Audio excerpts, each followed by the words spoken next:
Earlier this year, Ron Paul ran for the Republican presidential nomination. He espoused a platform of low taxes and opposition to the Iraq War.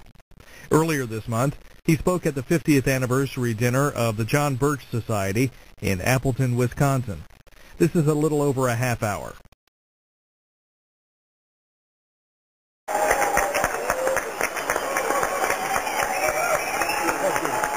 Thank you.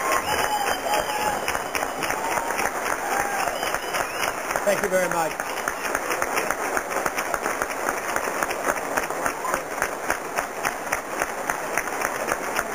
Thank you. John, thank you for a very nice introduction. Ladies and gentlemen, special guests, it's a delight to be here. It's a delight to be here because I got an applause. In Washington, I don't get applauses like that. Sometimes the chambers are empty when I give a speech. But it is real nice to be here. And I am delighted to help celebrate this birthday because I consider it very important, or I wouldn't be here. But, you know, this has been a pretty special week for all of us, not only in Washington, but taxpayers all around the country as well. But I do have some good news. We're out of session, and hopefully we're not going back pretty soon.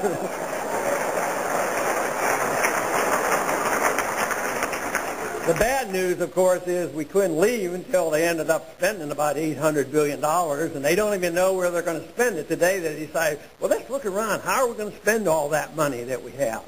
So that's the bad news, but that's been going on. It's been going on a lot longer than this year. It looks like it's been going on for many decades, but I believe it's coming to an end. You know, it has been said and commented about me being called Dr. No. But my wife has a pretty good answer for that one, too. She says, it's okay. They can call you Dr. No, but tell them it's spelled with a K.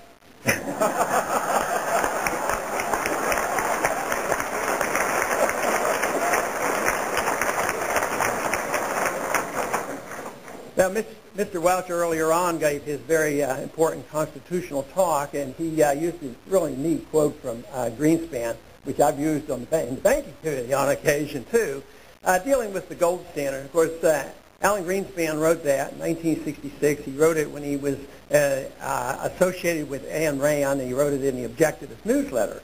And I happened to have been reading the Objectivist newsletter in 1966, and there was one day that I was scheduled to meet with Mr. Greenspan. The various members were able to meet with him and chat a few minutes and get a picture.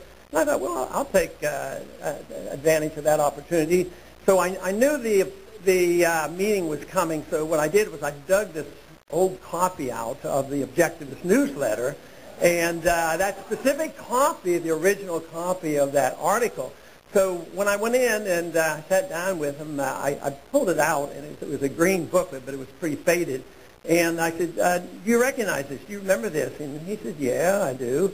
And and then I flipped it open to the article on Golden Freedom article, and I said, "Do you recognize this?" And he said, "Yeah, I do." And I said, "Would you mind autographing this?" So as he was signing, I said, "Do you want to put a disclaimer on it?" And he said, "No, he had read it recently, and he still endorsed everything he wrote in the article." Now, you try and figure that one out. But anyway, it was entertaining, and I have that copy, and I don't know whatever happened to it. One of my kids will get it someday, something like that. But it is a great opportunity tonight to come and visit with so many friends. It reminds me of my first election. Politics is sometimes a lot of luck. Matter of fact, maybe it's a lot of luck. Because so many young people come to my office and they say, well, my goal is to be a congressman. What do I do? And I say, well, don't have a goal to be a congressman. That's the first thing. What I urge them to do is go and study and understand the issues and then be available, and there'll be a job for you, and maybe there'll be a political career, but it's pure luck. Because in 1974 was the first time I ran for office, and it was my concern for the monetary system, the breakdown of the Bretton Woods Agreement, the wage and price controls that Mr. Welch mentioned, because they were so devastating. And the markets rallied, and everybody was excited. The Chamber of Commerce endorsed the wage and price controls and high tariffs, and I thought it was just total nonsense. But at that time, there were a total of, I think, 4 Republicans in all of Texas. And I was running against a Democrat that had, a long-term incumbent. There had never been a Republican in that seat. And in '74, I lost that election. But being in the right place at the right time was demonstrated because shortly after that, he resigned from office, and there was a special election changing the dynamics of the election. And by that time, it was early 1976 when I was elected over the years. But I remember the first press conference we had. That class would have been the 1974 Watergate class, which meant I think there were a total of new Republicans of 14, and they were only replacements because I don't think Republicans won any Democratic seats at that time. And at the time, Ford was president. And this was an exciting time because being sworn in by yourself is quite a bit different than when all 435 are being sworn in. So there was a large press conference because they were wondering what it meant for a Republican to win, whether there was a shift in political sentiments or just what. So it was a large press conference held at the Capitol Hill Club, and I can remember the very first question.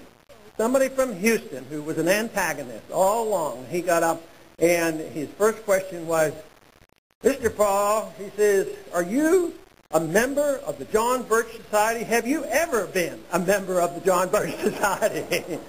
I said, no, I'm not a member, but tell you the truth, the members of the John Birch Society have been very good friends of mine. They've been very helpful in my campaign.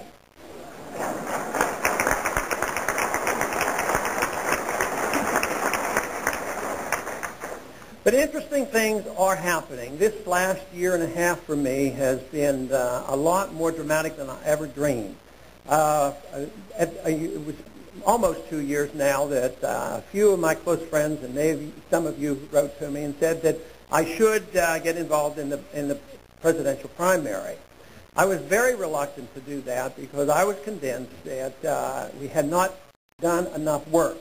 The John Birch Society has done a lot of work for a lot of years, and I was still of the belief that we still had a while to go to educate and get people excited to really change anything, and thought that there would be a very minimal reception.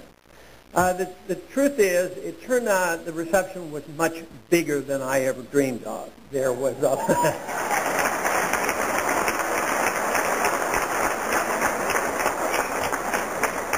there was a lot of excitement, and what fascinated me the most was the young people. The young people came, and the rallies kept getting bigger, and the kids were enthusiastic. And then there was this little thing called the Internet and YouTube, and all the activity went on. It fascinated me to no end to see young people, teenagers, some that aren't even the age of voting, would bring their parents, and finally got their parents interested in politics and interested in our politics. And so the young people are very open to this message, and that is, I think, one of the best things that have come out of this campaign. The other thing that I was fascinated with, the older kids, the young people in colleges were fascinated with the monetary issue. Who would have ever dreamed that you could go to a campus, University of Southern California and the University of Michigan, get hundreds and sometimes over 1,000 young people out cheering and chanting, get rid of the Fed, end the Fed. I mean, I couldn't believe it.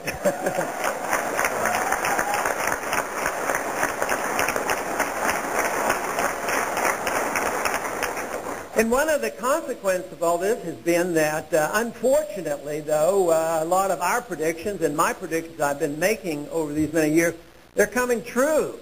You know, and the other day they mentioned that on one, I think it was CNN, that, well, he's made some predictions and they've come out that way. I said, to tell you the truth, I really hope we don't, these predictions don't come out the way I predict. But the fact that it is happening that way, our views are all of a sudden getting a lot more attention. They're talking about Austrian economics. The day we walked over, which would have